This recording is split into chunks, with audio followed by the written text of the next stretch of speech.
Сайн байцгаана уу өрхөн бүхэнд сонсогчдоо та бүхэнд энэ хүү бичлэгийг сонсож байгаа өдрөө мэндийг хүргэе. Өнөөдөр миний би та бүхэнд өмнө оруулсан бичлэгээ дахин засаж оруулж байна. Яагаад вэ гэвэл өмнө оруулсан бичлэг маань анх туршлагагуйтаад микрофонтойгоо дэндүү ойрхон харьцаж хоолоогоо бичснээс болоод жоохон онцгой муухай бичигдсэн байсан. Сонсоход маш хэцүү төвөгтэй байсан учраас одоо дахиж шинээр хоолоогоо бичиж засаж оруулж байна. Зохиолч Цэцгээ Баасанжав. Зохиолыг уншсан Цэдэн Содномын Зол жаргал. Эмч бүсгүй. Инхрима гих турхан биетэй хөөр бүсгүй ангаахын дээд сургуулаа төгсөөд хөдөөгийн нэгэн суманд эмчээр 3 жил ажиллах томилолт аваад иржээ. Хөөхөн царайлаг жижигхэн бүсгүйн ээж нь удам дамжсан эмчнэр учраа охиноо өвөөгийнх нь анх ажлын гараагаа эхэлсэн холын нэгэн суманд томилогдоход нэг их дургуутсангүй. Ээж нь өөрөө ч хөдөөний суманд дадлага хийж эгч зүйл сурсаар эрдмийн цол хамгаалсан хүн. Охиноо хичнээн өрөвдөж хайрлаж байсан ч өвөөгийнх нь шийдвэрийг эсэргүүцэж үлж чадах учраа нэг их удаагүй охиноо татаж авна гэж хэлээд хөдөө сум руу явуулж орхижээ. Инхрима хотоос огтхонч гарч үзээгүй байсан болохоор эхэндээ их л хэцүү санагдаж ээж аав хоёроо даруйхан татаж авах талаар ар өөрийн хаалга ашиглаад ч болов аваарай гэж загсаар хөдөөг зоржээ. Уг сум нь нэлээд захын сумаагаад очихоор явах замдаа сэтгэлээр унах маягтай ядарч унтаж сэрж явсаар зорсон газраа очижээ. Хаа очиж сумын төвөнд дайжгүй эмэлгэн жижигхэн хэрнээ тохилог цэвэрхэн байсанд багахан тайвшрав. Эмнэлэгтээ залгаа шахуу жижигхэн байшингийн нэг өрөөнд амьдрах болов. Өмсөх хэдэн хувцас нэлээд олон номноос өөрөмгүй ирсэн бүсгүйг унтах ор ширээ сандлаас өөрөмгүй өрөөнд оруулав. Ирсээр сумын дэлгүүрээс аар саар зүйл авч ямар боловч болоод л явчихан тэр. Сумын дарга ерөнхий эмч хоёрч хэр чадлаараа юухан хээгнэр дэмжлэг үзүүллээ. Ийхүү ажилтайгаач тухтай танилцаж амжаагүй байтал хоёрч газраас дуудлага ирж сувилагчийнхаа хамт явлаа. Эмэлгийн 69 машинд инхэл донхол газрыг туулсаар яваад очивол эхний айлын эхнэр хариугүй төрөх төхөөд савныхан нам нэгдчихсэн учраа гэрт нь их барьж авлаа.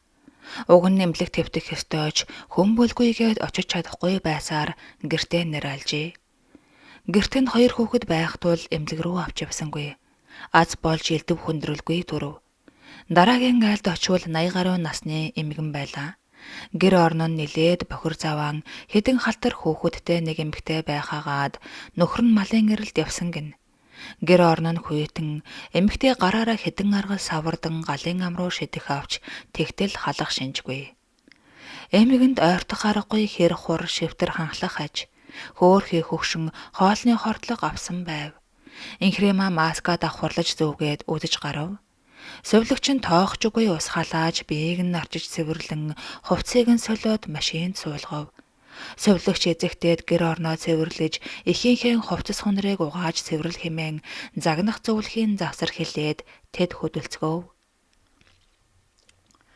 Ийхүү эхний дуудлаганд явснаар Инхрима үзээгүй юмаа үзэж үнэхээр сэтгэлээр унаж хааширмаар санагдаж хөдөө ажиллахыг зөвлөсөн өвөө болон эрүүл мэндийн яамны хүний нөөцийн тарган шараагаа хоёрт гомдон орондоо орсон хойноо жаал уйллаа.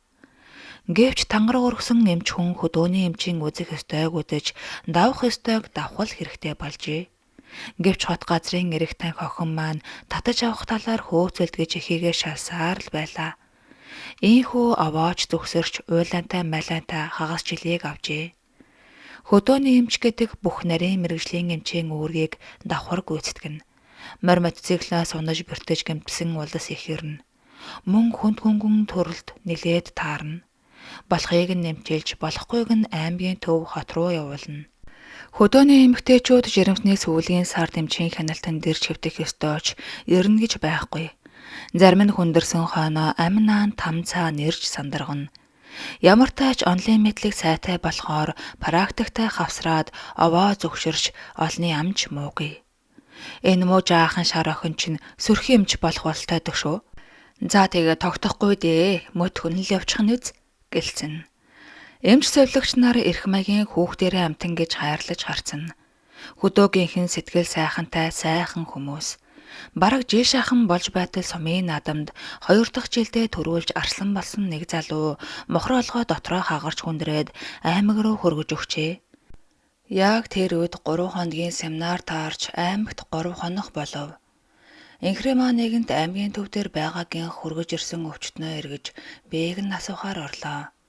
Тэр залуу цонхоор хараад зогсож байснаа эмчээгээ орж ирэхийг хараад тэгш цагаан шүдэ ярилцуулан инээж өтгөн хөмсөг доорох урт сормостой алаг нүдэнд нь баяр хөөр тодрон нэгэлэх дотноор өгтөн харж мэдлэв.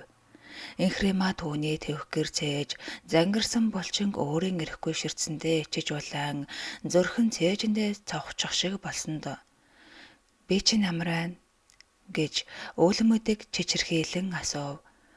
Би гайгүй, сайн. Сайхан эмч таны ачаар минь дүлтлээ дээ. Ингээд танд баярлаа гэж инээмсэглэн харсаар байв. Тэрээр эмчийг гараад явчихъя гэж сандран саатуулж хэдэн үг солихсон гэж бодож байв. Инхрэмээ гарахаар ирэхэд "Гүй юу эмчээ" гэж залуу твдэнгүй "Та хизээ буцах вэ? Би гэртээ хөл хүрэх гэсэн" гэв. "Аа, би 2 хоноод явнаа. Семинар цоож байгаа" гэж шивнэх шахуу хэлээд гарлаа. Залуу сэтгэлэн намарч аштаа юу хэмээн хоцров. Инхрема өөрийнхөө дотор юу болоод байгааг гайхан "Юу вэ би чинь айлгүй хүүхэн шиг эмч хүн биз дээ. Өвчтөнтэйгээ яаж харцах нь вэ?" гэж зэмлэн бодсоор. Инхрема зочид буудалдаа очиод амрах гэтэл нэг л гэгэлзээд болдоггүй. Яана дурлал гэж юм болов уу? Өчнөөл залуус эргүүлж гүдэг байсан ч тогтоож хардагч үгүй байснаа бүр энэ хөдөөний залуу дурлах гэж байх уу? Гэж өөрийгөө шоолон инэв. Маргааш нь залуу дээр орохгүй хичээсэн ч чадсангүй. Даруухан царайлан маскны цаана нүрээ нуухайдан орж бээг нь асуув. Маск харин гой зохиож дээгүүр мэт цормуусан дээр вэлзэж хөөхөн барнууд нь тормоноод залуугийн хамаг бие халууд өгөн цээж нь оволзоод ирэв. Манай энэ юм чи ямар хөөрх юм бэ? Амьд соронзон гэж байдаг бололтой. Яар татан танилцах вэ? Гэж бодсоор хонсноо санаад их санаатай хүнч болдоо хизээний ганган хэнцэр найд залуу нь хотод хүлээж ил байр таарна гэж бодон сайн харин зөрхөл нэг савлаад байх шиг гэж залуу хариулав. Танд хэрэгтэй юм бэ юу? Би маргааш боцно гэхэд би гэрлүүгээ захиа өгч явуулъя. Аав ээж минь санаан зовж байгаа ах гэж залуу хэлв. Маргааш нь Инхрема нэгдсэн эмнэлгийн мэт заслын тасаг руу очиж явахдаа тэр захиа өгч явуулна гэсэн болохоор л гэж бодсноо. Үгүй дээ. Өөрийгөө хуурах хэрэггүй. Өвчтнөө ч эргэх гээгүй. Захиач гол нь биш. Түүнийг л харах гэж байгаа үсттэй гэж хэн нэгэн хэлэх шиг санагдан ичиж орхино.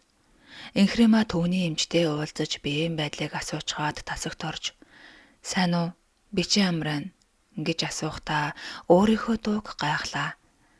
Залуу уншиж байсан номоо хойш тавьж баярлсан харцаар харж өндийн суугаад "Өө эмч, та сайн уу? Миний би зүгээрээ. Таны ачаар" гээд танан цагаан шүдээ ярилцуулан инээж "Та суугаач дээ" гэсээр өгтөв. Инхрема тортой жимсээ шүүгэн дээр тавьж "За яамаа. Би ингээд явъя да" гэхэд "Өө, та явах болчихсон юм уу? Өнөөдөр намайг гаргасан бол хамт явахгүй юу? Эмч чинь тэгэж хэлсэн бол тэрэн дээрээ. За баяртай, хурдан идгээрэй" гээд хурдхан гарлаа. Ийхүү анхны харцаар дурлсан хоёрын маань хайр дурлал өртсөн гал шиг л дүрлзэж соронзон адил таталцавч хоёулаа нууцлах гэж чармайна. Залууг бат оргил гэх. Аав ээж нь нутагтаа нэр хүндтэй удмын малчин хүмүүс. Оргил маань дээрээ 2 эгчтэй айлын ганц хүү.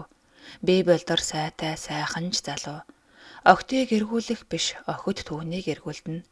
Оргилын нэг эгч хотод суралцаж тэндээ шингэсэн бол нөгөө эгч нь өөр суманд амьдарч байгаад эцэг эхээ түшгээр энэ жил нүүж иржээ. Отхон дүү оргил нь биеийн тамирын дээд сургуулаа төгсөөд нутагтаа ирж аав ээж нь хүн бүлгүй тул мал малсаар 2 жил гаруй болж байгаа аж. Аав ээж хоёр нь оргилыг хань жилтэй болгоно гэж өгүүлсээр эгчийг нь хаяандаа буулгажээ. Оргил намар хичээл эхлэхээр сумын сургуульд биеийн тамирын багшаар ажиллах болжээ. Тэгтэл мохор олгой тусч түүнийхээ ачаар хотын ганган цагаан эмч бүсгүйд ухаангүй дурлаж орхих нь тэр. 10 жилийн сурагч байхдаа оюутан ахуйтаач охтын анхаарлын төвд байдагч 10 жилийнхэн хамгийн хөөрхөн онцорлоготон уран байгаль гэх охинд анхны хайраа зориулж дотолсон боловч өнөөх охин гадаадад сургуульд яваад эхний 2 жил байн харилцдаг байснаа сүүлийн үед харилцаанд тасарч одоо бүр найдваргүй болсон байлаа. Сэтгэл санаагаар нэг хэсэгтээ унаж хэцүү байсан ч аажмаар мартагдсан аж. Одоо харин эмч бүсгүйд ухаангүй татагдах боловч бас л ганцаар үлдэхүй гэсэн болгоомжлол цохолцсон. Энхрима ирсээр бараг 6 сар болчихсон байв. Ууж заншсан ус баахуу кофегоо ч нэг их хэрэглэхээ болж талах консерв хямнаас илүү махтай хоол идэж жинхэнэ хөдөөний хүн болж байлаа. Хөдөө гадаад уудалгаар явсаар царайн жаахан борлож сайн л арслахгүй бол хөдөөгийн задгаа салхинд гар хуруу нь хагарах маягтай. Энэ хугацаанд аав ээж хоёр нь 3 удаа ирж инхрэмээ ажлын далмаар 2 удаа гэртээ харжээ. Анх гэртээ очихдоо сумын эмч бүсгүй биш, өнөөхөл эрэх танхил охин хിവэрээ зангаа гаргаж хот руу авах талаар хөөцөлсөнгүй гэж хошоогоо унжуулдаг байлаа. Ээж нь охиноо турж ицсэнг гайхаж өрөвдөн дэрэгдэн нулимсаа урсгахаа сайж орондоо орсон хойноо уйлж нөхрөөгөө шаналгана. Охиноо авчрах талаар яриа гарахаар өвөө нь уурлаж бусдын хүүхэд чаддаг ажлыг бидний хүүхэд яагаад чадахгүй гэж цэвэлмаа. Чи ч дөнгөж төгсөөд л хөдөө ажиллаж байсан. Одоо тэр үетэй адилгүй хөдөө ч хөгжилтэй болсон. Тангараг өргсөн эмч хүн хаач ажиллах ёстой. Чи битгий хүүхэд уруу татаад бай. Хөдөө борохшиж амьдраг. Тэр дундаа жинхэнэ Монгол амьдрал зан шил суралцаг. Жаахан турж борлсон л байна. Бид ямар мөнхт ирэгдэн байхаш. Монгол хүмүүс байж нэг л их загас жараахаа шувууны махаар хоолол суус байх юм. Монгол хүн үндэсний хоолоо идэж цайгаа ууж сураг. Битгий элдвээ мөхчөөлаад бай. Гэж угийн хатуу чангууган охин хүргэн хоёроо зад загнана. Хөөхий ээж нь хөдөөний эмчийн ажил амаргүйг мэдэх тул охиноо өрөвдөн сэтгэл нь сэмэрнэ. Эхийн хайр хязгааргүй ажээ. Эцэгтэй нь хувилдаж нэг жижиг төрөг авч өгөв. Хөдөө хэцүү үгүй шүү, зам сайн мэдэх хүн авч явж байгаараа гэж дахин захин. Хотод аавынхаа машинаар явж сурсан ч хөдөө явж үзээгүй байлаа. Тэгээд амралтын өдрүүдэд аав ээжтэйгээ аялж зугаалж, найз нөхөдтэйгээ уулзаж учирсаар нэг л мэтгэд амралтын хугацаа дуусах төхөж байлаа.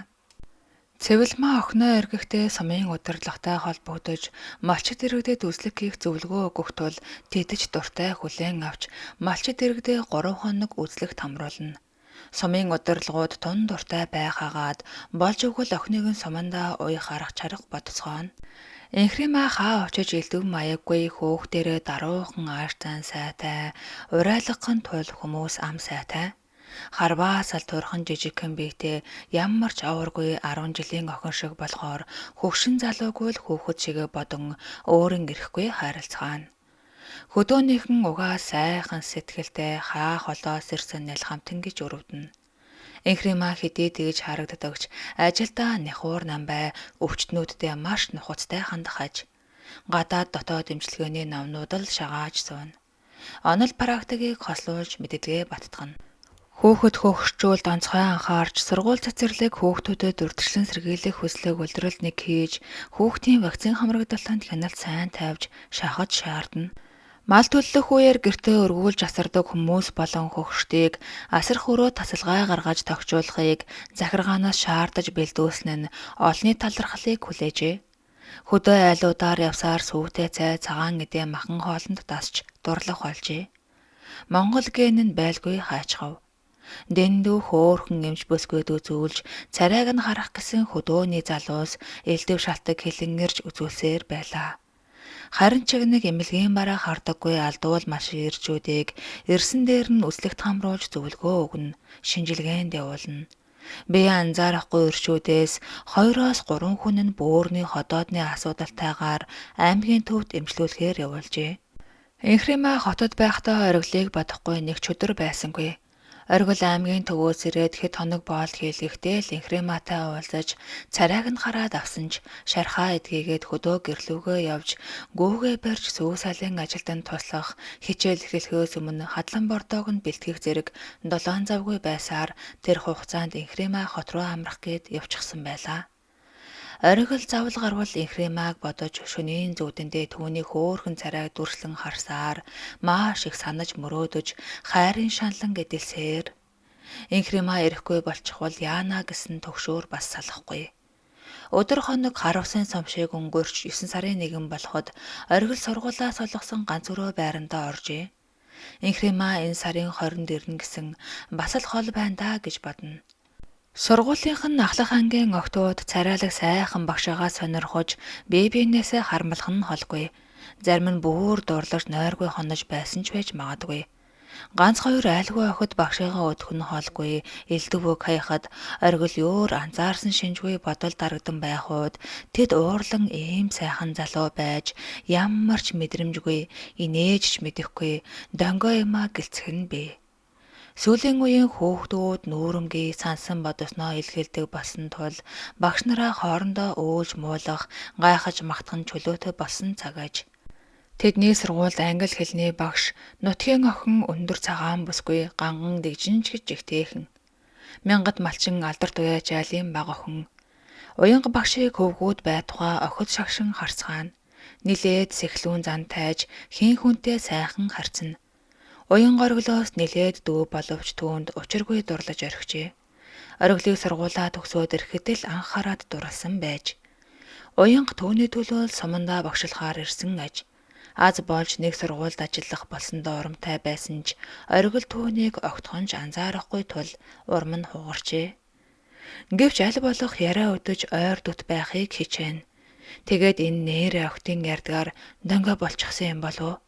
Эсвэл нөгөө эмч хүүхнийг бодоод байдаг байх. Гэгчлэн тааварлана.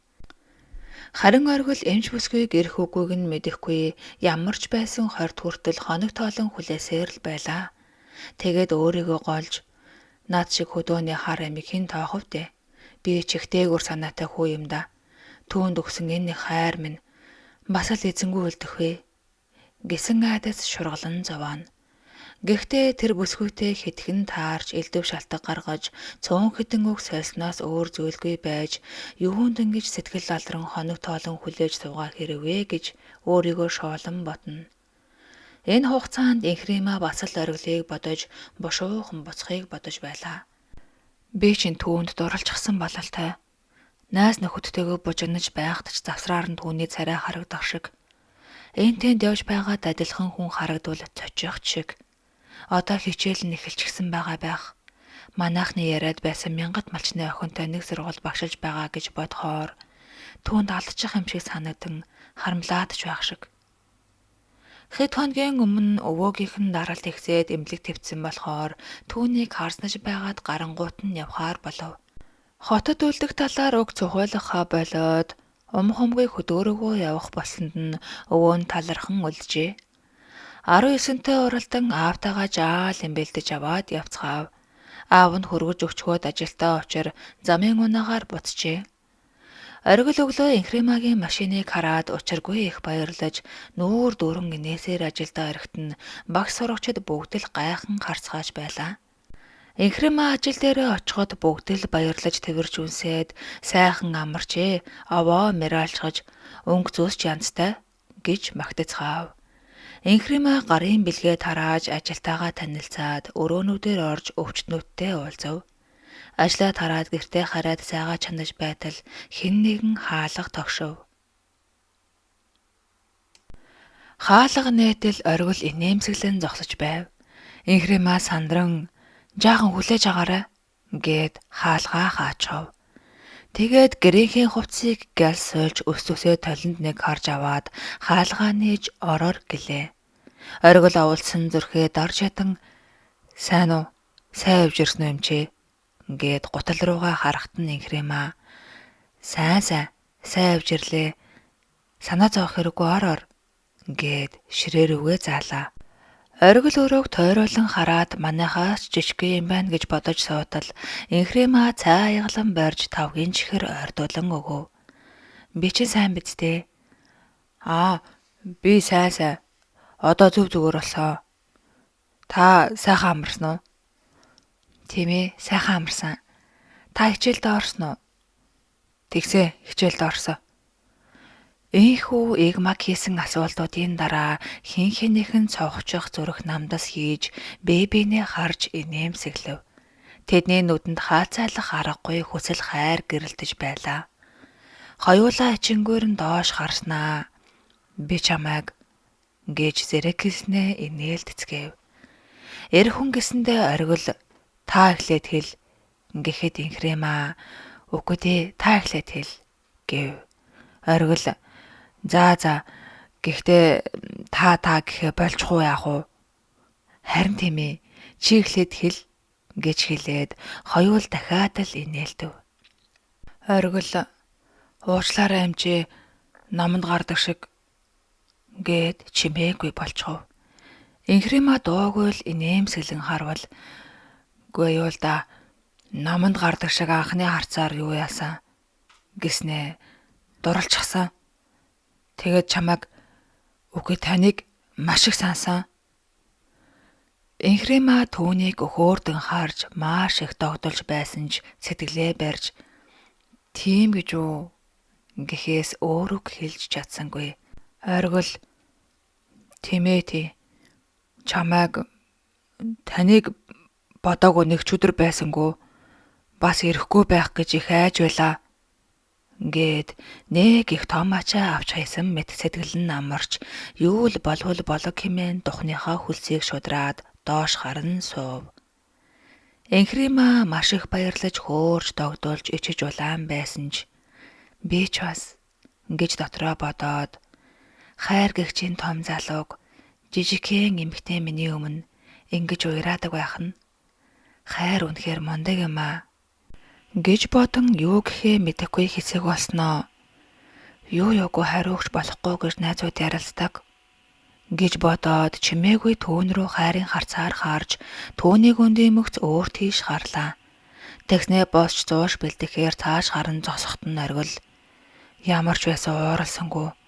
Тэгэхдээ инээсэн бас нүдэнд нь хайр гэрэлтэж байсан гэж өөрийгөө тайвшруулж суув. Инхрима зуушийг ширээн дээр тавингаа. За тэгээд багшлах ямар байна? Сургууль дээрх сонингоо яриач гэж ярианы сэдвийг өөрчлөв. Яахав дээ хүүхэд багчуудын шууганд хөгжилтэй л байх юм.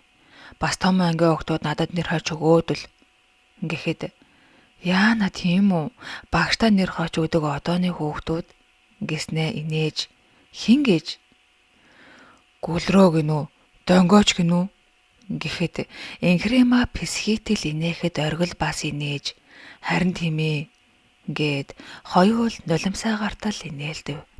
Ийхүү тэр хоёрын дундын хаалтыг зад тавьж Инхрима яагаад вэ гэдэл хөхрөн. Оргил яахав дээ чамайг л санаад гүлрөөд байсан байх л да гэхэд Инхрима учиргүй өрөвдөж яана тийм үү муухай нэрэн чамд дог тохирохгүй гэд инээсээр л байв. Инхрима би чамайг их сансан гэж аман дээр нь гарч ирээд байсан ч тэссээр хоёул суман дээрх сонин сайхнаас ярилцаар нилээд орой болтой сууж байгаад салав. Оргил ямарч байсан дургүй биш юм байна. Энэ жижиг хэмбэндээ байхгүй айхтар шавуухай юм байна. Чамайг яасан ч алдахгүй дээ гэж бодоод зээж тэнүүн гэртээ харав.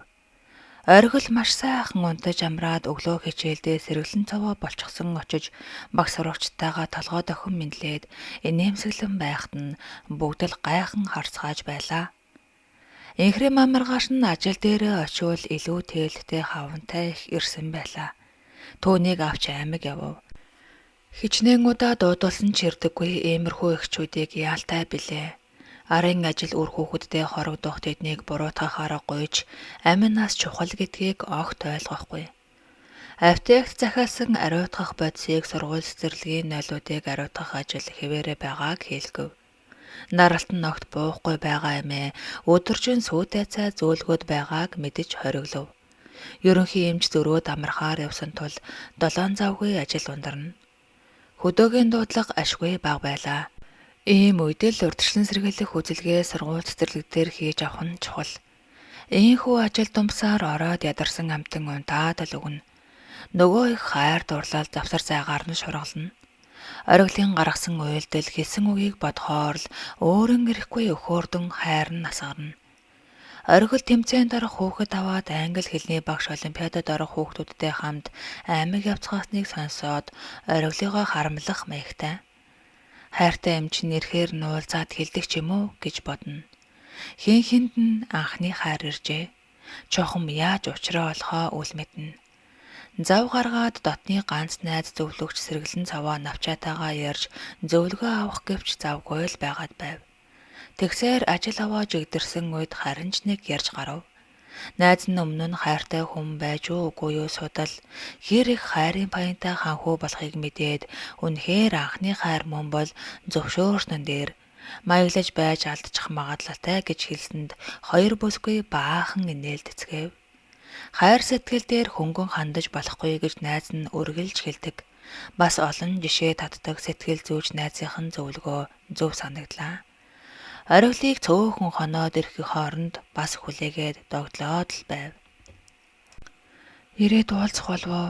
Хариу хэлээгүй болохоор бас гомдчихоогүй байгаа хэмээн бодно.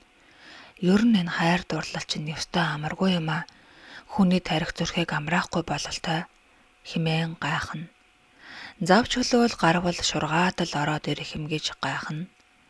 Оргил ирсэн гэж сонсоод ажил дээрээч гэртээч өөдрөө хараастай.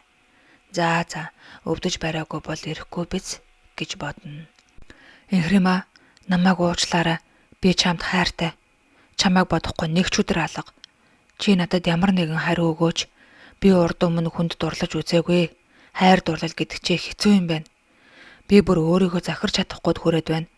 Найз залуутай бол түүнийгээ л хэл гэж нэг амьсгаагаар хэлж орхив.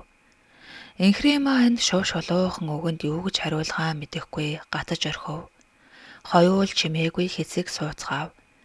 Инхрима босч цай хийж өгөөд 100 шихээр цааш харан зогсдол оргил түүнийг араас нь тэрхэд бүсгүй эргэн харвал уучлаарай гэд духан дээр нь үнсээд гарахаар үүдэнд очиход Инхрима би ч бас гэж зангирсан хоолоогоор хэлэв. Оргил баярлан инээж эргэн ирж түүнийг том биендээ наан баярлаа. Чи бас надад хайртай гэж үү? Гэд нүдрүү нь харав. Инхрима нулимс цээлэгнүүлэн тийм гэхэд оргил эв хайгүйхэн үснүүд тухайг нь үнсээд санаа намрав бололтой ширээнд сууцгаав. Хоёулж аал тайвшраад оргил явсан ажлаа Инхрима хийсэн ажлаа ярьцгааж дахиад л хайрынүүдээр ширтэлцэж оргил тэвх гэр зээжиндээ бяцхан бүсгүйг инхрэйлэн тэрж хөөхөн шувуухаа минь чамдаа маш их хайртай чамаага хизээж гараасаа тавихгүй гэд духнуудыг нь үнсээр талын бүргэд шиг ханхар эрийн цээжинд тэврүүлэн зогссон бүсгүй уулын нөмөрт хорогдох шиг дулаахан дотн санагдна. Насан туршдаа нөмөрмөн болоорой би бас чамдаа хайртай гэж Инхрима аяархан хэллээ. Ийхүү хайр сэтгэл болзоо уулзалт ажил төрөлгээд оргил хайрахч завгүй.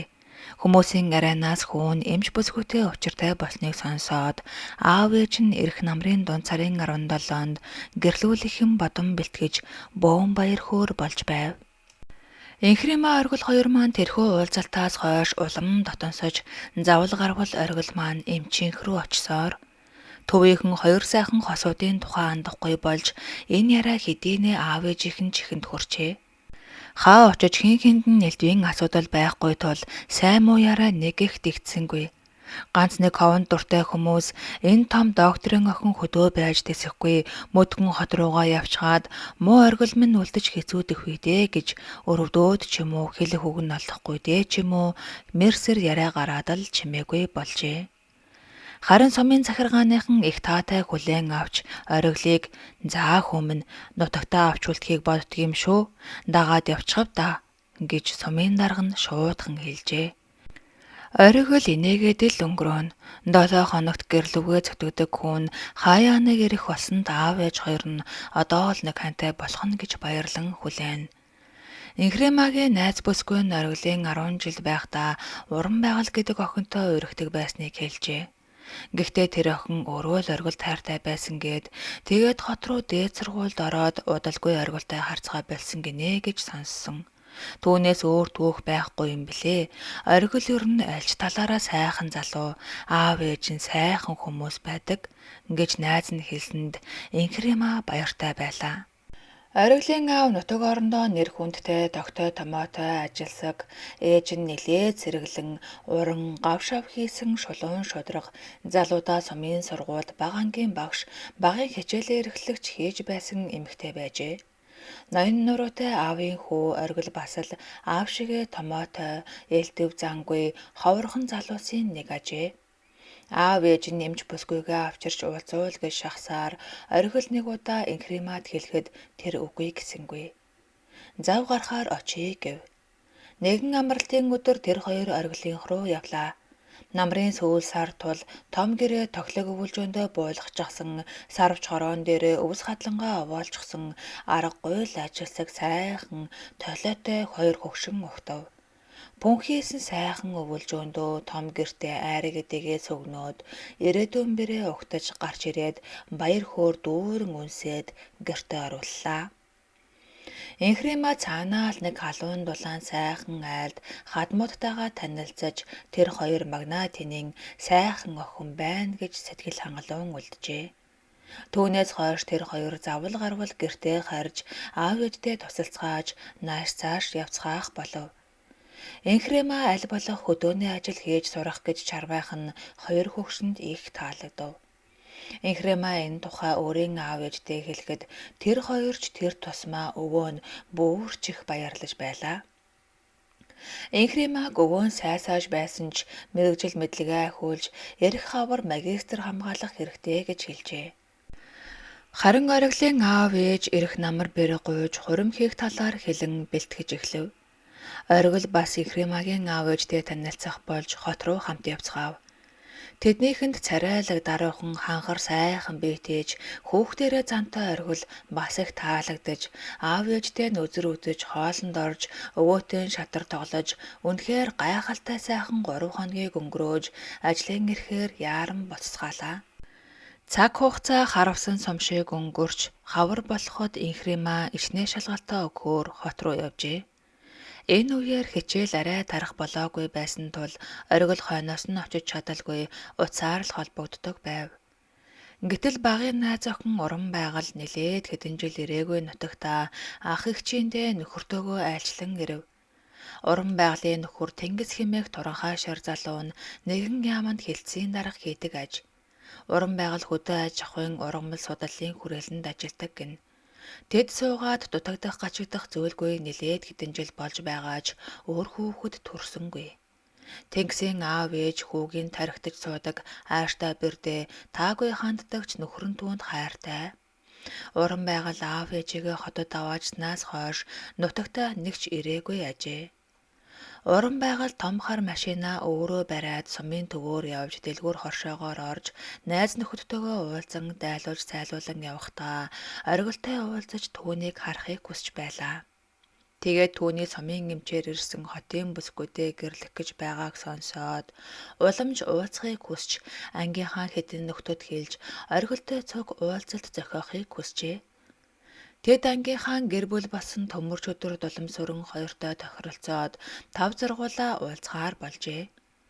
Оргил уран байгалыг ирсэн гэж дуулсан ч уулзахыг хүссэнгүй. Ангийнхныгаа уулзъя гэхэд үгүй гэлтэй биш төмөрч өдрийн очив. Уран байгаль нилээд мираалж үсээ шараар бодуулсан ганган цагаан хүүхэн болжээ. Нүд амаа будаад хотод таарвал танигдахааргүй бололтой. Тэд бэбисээ тийм юм болж гэцхэн хүүхэд үеийнхэн хүүхдээ явдлыг ярьж ууж идэж зөндөө наригсгав. Төмөр очрын 3 сайхан хүүхэдтэй тоглох сайхан айл болжээ. Төмөр очир ирчүүдтэй нийлж ямааны бодог яах ихийн зургүй хийж нөхдөө элбэг дэлбэг сайхан дайлав. Нийлээд хөөрч халамтсан уран байгаль харангуйтаа л ориглыг бахархан сайхан залуу болжээ. Би яах гэж ийм сайхан залууг мартаж чадваа хэмээн нүд салгахгүй ширтгэхэд оргил ичиж улаан бушуухан явахын түүс болж байсан ч нөхдөөсөө санаа зовоод хэцүү байлаа. Уран байгаль сүүлдээ ирээ царай алдан хажууд нь нэрж налан суугаад та нар мэдхүү оргил миний анхны хайр гэж нөхрийнхөө дэргэд жишимжиггүй хэлэхэд нөхөр нь тэр тусмаа оргил учиргүй санаан зовжээ. Хөөхий нөхөр нь урнаа миний хайрыг согтож байна да. Анхны хайрч яаж мартагдах вүлээ? Тийм биз дээ гэж хэлээд инээх айдан суун. Нилээд суугаад урнаа тасарч нөхөр нь төмрөөгийн хамт машинд нь арай хийн суулгаад давхиж одов. Үгүй манай урнаа нутагтаа яриад хөөрөөд их согтчээ гэсээр тэдч таржээ. Тэдний ангийн оюунаа сумын эмнэлгийн сувлагч хийдэг болохоор уг уулзалтын тухай уран байгалийн баянг Инхриматай уцаар ярихдаа хов болгон хэлж орхив.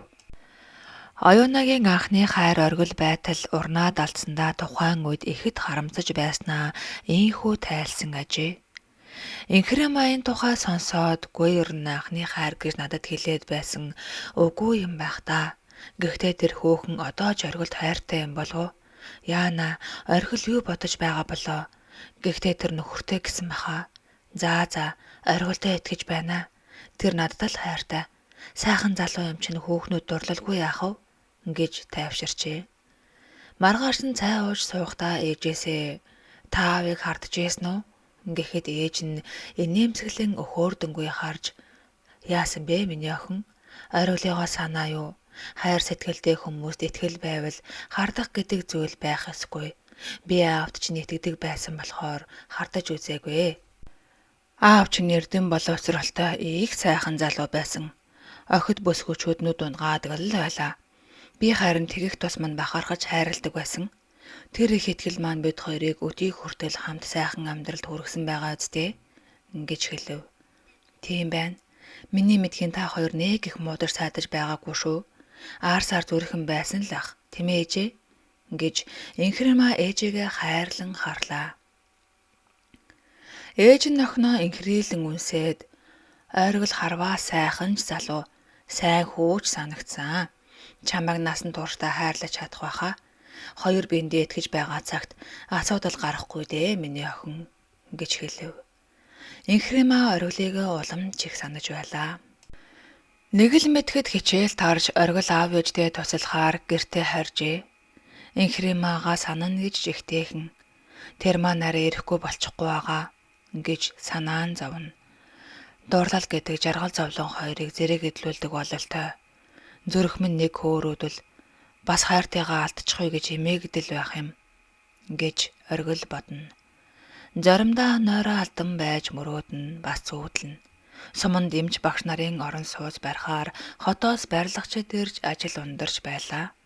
Оргил Инхрима руу энэ тухай хэлж хоёулаа хамт орох юм чинь 3 өрөөнөөс нь авах уу гэхэд Инхрима тэгэлгүй яахав гэсэнд оргил учиргүй баярлаж захиргааныханд хэлж өөрөө барилгын ажилд оролцох болов. Хүн хүч хэрэгтэй тул дуртаяа зөвшөөрч зохих цалин хөлсч өгнө гэв. Хотын барилгачид хөдөөгийн залуустай хамтарч 2 өрөө, 3 өрөө, тус тусын нийт 6 айлын дажгүй сайхан байр бариад авчээ. Багш болон эмч нарт тэнцүү хуваарлав. Инхримаг ирэхээс өмнө байр нь ачлалтанд орсон тул оргил түүнийг баяртайгаар угтлаа. Инхрима баярлаж хөөрсөн оргилыг цаашлуулж чи бид хоёр хуримлаагүй юм чинь тус тустай ордог юм бэлөө гэхэд нь тэр учиргүй сандарч чи цуг орногээдтэй би бүр арчиж цэвэрлээд хүлээгээд авчихсан штэ. Тусдаа орсон ч айл нэгэнд нь цугаа нүдтэй гэж элт урваагаад ирэв. Инхрима өхөөрдөн инээж чи яста хачин хүн шүү. Хөөхөд чиг гинэ юм аа. Тэгэлгүй яахавди цугал орно штэ. Чи сайн л штэ. Гэхэд оргил чи яасан муухай би бүр орохгүй гэж бодоод их айлаа штэ. Гээд Инхримаага өргөн ханхар цээжиндээ учиргүй чанга тэрвэрч духан дээр нүнсэхэд чи дандаа л хөгшөө хүн шиг духан дээр минь нүнсэх юм гэж Инхрима эрхлэн шоолоход оргил аа тийм үү Гээд нүүрнүүд уруулыг нь үнсээд би чамайг олон жил ингэж үнсэх болно. Сайхан мэдэрээ гээд уруулыг нь удаанаар озож чамайг дэндүү их сансан гэж хэлээд хоёр биендээ эрхлэн суух тэр хоёрыг нэг нь багш нөгөө нь эмч гэхэд 10 жилийн охид хөвгүүд шиг л өхөөрдөн байлаа.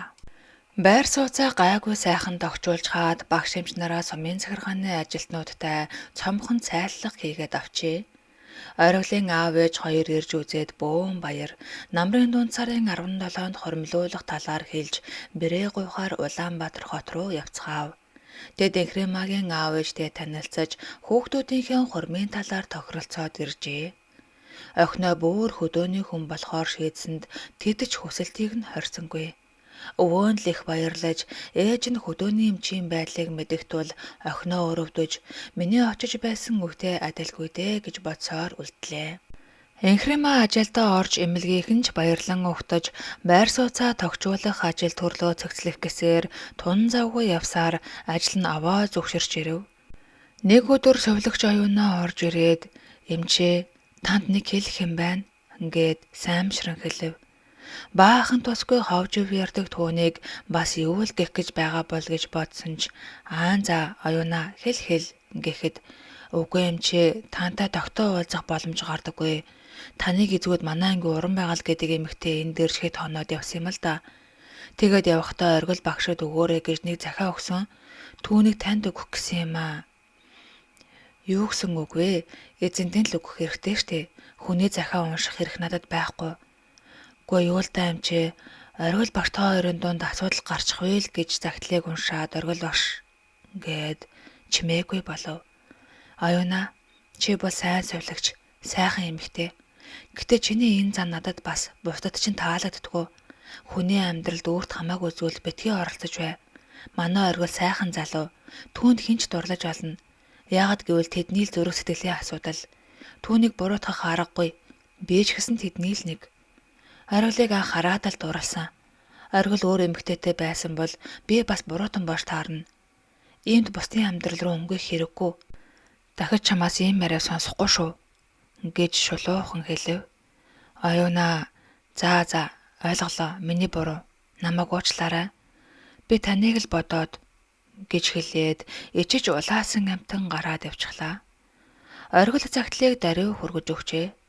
Оргил тэр захиаг уншаад энэ захиаг нуух уу хэлэх үү гэж бодож байснаа энэ мэт зүйлсийг анхнаасаа биенээсээ нууж болохгүй гэж бодоод Энхримагийн ширээн дээр орхичихв. Энхрима захиаг хараад энэ чамдал ирсэн захиа бололтой гэхэд оргил тийм ээ. Надтай 10 жил үерхэж байсан бүсгүй энэ дээрээ явсан юм. Тэгээд явахдаа надад өг гэж үлдээсэн бололтой. Тэгэд чамааг бас уншиг гэж бодоод гэж төвөдрөн хэлэхтэн Энхрима би захиаг чинь уншихгүй. Уншаад уур хөрвөл яах юм? Гэж тоглон хэлэхэд оргил ихэд ичиж улаан доош хараад чимээгүй болов. Энхрима чи ингээд л дэндүү гинэг хүүхэд шиг гээд тэрвэрэн эрхэлж үнслээ. Ад жаргал дүүрэн хоёр залуугийн маань хурмын өдөр хаяанд иржээ. Анх Энхрима хурмын ордонд найз нөхдөө хурмилахад оролцоод яг л тэдэн шиг хурмын гойхон даашин зөмсөөд хурмиландаа гэж бодож байсансан. Гэтэл одоо хадмуудаа тэгж хоёр газар чирэгдүүлээд яах вэ гэж үзээд жинхэнэ хөдөөгийн хурм хийхээр шийджээ. Аав ээж найз нөхд нь ихэд гайхаж байсан ч охиныхоо хүсэлтийг үндэтгэн үзжээ. 3 хоногийн өмнө аав ээж өвөө эмээ хуримд оролцох ах дүү найз нөхд нь сумын төвд ирсгээв. Тэд сумын жижигхэн буудал болон бас айл нь ороогүй байгаа 3 өрөө байранд хуваагдан орцгоожээ. Тэд хөдөөгийн сайхан цэлмэг тэнгэр цэнгэг агаарыг нь гайхан биширч байлаа. Хөдөөгийн сайхан залуу таарвал буцахгүй шүү гэж найз зогт нь хөхрөлдөж байв. Жилийн намрын дунд сарын 17-ны өдөр хот хөдөөгөө хормилдог бэлэгт сайн өдөр хадмууд ч янзын сайхан уянгийн 6 хантай дүнхийсэн цагаан гэрээ өөр цүүрээр барьж цагаан эсгийн өвдөндөө дэвсээд бэрээ хүлээж байлаа. Хачин сайхан Монгол дээл өмсөж зөөсгөл гоёлоо зүүсэн Энхрима тэнгэрээс буугаад ирсэн дагин мэт үзэгсэлнтэй харагдах нь брэнд тэрэн дөмссөн хотын октын сүрийг нам дарж байлаа. Өглөө эртээ товлсон цагтаа байрнаас нь бэрээ аваад явцгаалаа. Ээжийн сүү өргөсөөр харж үлдэв. Хойноос нь хотын зочдын машины цуваа давхилдан одлоо. Брээг гэрт ороход нөхөр болох оргил гэрийн хойморд ханхайн сууж байв. Бүсгүй зэрэгцэн суугаад босч галдаа шортоос өргөж цайгаа самран гаргаж аав ээж нөхөртөө аяглан бариад суудалдаа суулаа. Ийхүү зочдч гэр дүүрж хурим эхэлж морин хуур хөнгөнөн уртын дуу шуран хайлан гэрийн жавар үргээж зочид маань төрлөө. Дараа нь лам ном уншиж гэрээг нь ариулахуд аав нь хормын ажиллагаа ихснийг зарлав. Ерөөлж өргөө гэрээг нь мэлааж ерөөлөө хэллээ. Ширээ дүүрэн эдээ будаа айраг цагаанаас идэж ууцхан дуу хуур эхэлж дууны дугаараа хүнээс хүнд дамжиж хөдөөгийн залуус дугаараа ирмэгцэл босож уг хэлж өрөөгөөд дуулцгаах нь ямар ч дуучдаас дутахгүй нь гайхалтай. Цээл сайхан хоолойгоор шин дуунуудыг гайхалтай дуулахаж хотын зочид дээр дуу тасарч дугаараа гацаж хүлээсэн хүмүүсийн харц төвлөрөхөд ичиж улаан ганц нэг дуу солгой хазгаа эхлэхэд бусд нь төрөхөж. Нэг залуу банзан гитар гаргаж ирээд л дуулах өгүүлхийн завсар нэгэм дуусахад тэндээс нэг бүсгүй. Хажуу газар ургана гэдг нь хөө, хайлаас модны жам юмаа хөө, хадмын газар очноо гэдг нь хөө, бүсгүй хүний заяа юмаа хөө гэж цангантал дуулахад бүгд сэргэн төрж дуулцгаалаа. Хаа очиж аав ээж өвөө гурван цолоо хамгаалж дажгүй сайхан дуулахын хотынх нэг аварсантай адил юм болов. Дуу хуур тэр дундаа сонсоож үгүй шин дуунуудыг эрэмгүй чадмаг сүрхээ дуулцгаахыг хотынхан гайхан сонсож магтцгаана. Тэд дуулах урлагаас нилээд хол байдаг нь илэрхээ. 3 өдөр хутга тавилгүй мах идэж, хундаг тавилгүй харих хөөж найрлаад, тонны юм авсны дараа өдөр хурим найр дууслаа. Хотынхан уван цуван найр хормын сайхан босныг магтан буццгаав. Олон л залуус хөдөө амьдрах гэсгээгч хоттоо очиод л мартагдах бизээ. Багш эмч хоёр маань ажилдаа шамдан орж хурмын дулаан нэг хэсэгтээ ярагдах бололтой. Хоёр сайхан хосын маань ирээдүй гэрэлтэй, аз жаргалтай, өнөр сайхан айл болоорой химэн өрөөгөөд өгүүлэлхээ жаргая да. За ингээд зохиол маань энд хүрээд өндөрлөж байна. Энэ сайхан зохиолоо унших эрхийг олгосон эрхэм зохиолч Цэцгээ Баасанжав зохиолчдоо дахин сонсогчдийнхоо өмнөөс баярлалаа хэмээн хэлмээр байна. Ингээд та бүхэн маань сувг дээр маань subscribe дараагүй байгаа бол дараад бичлэгүүд дээр маань лайк дарж сэтгэлдээ үлдээж намайг дэмжээрэй. Ингээд дараагийн бичлэгүүдээрээ уулзтлаа. Түр баяртай.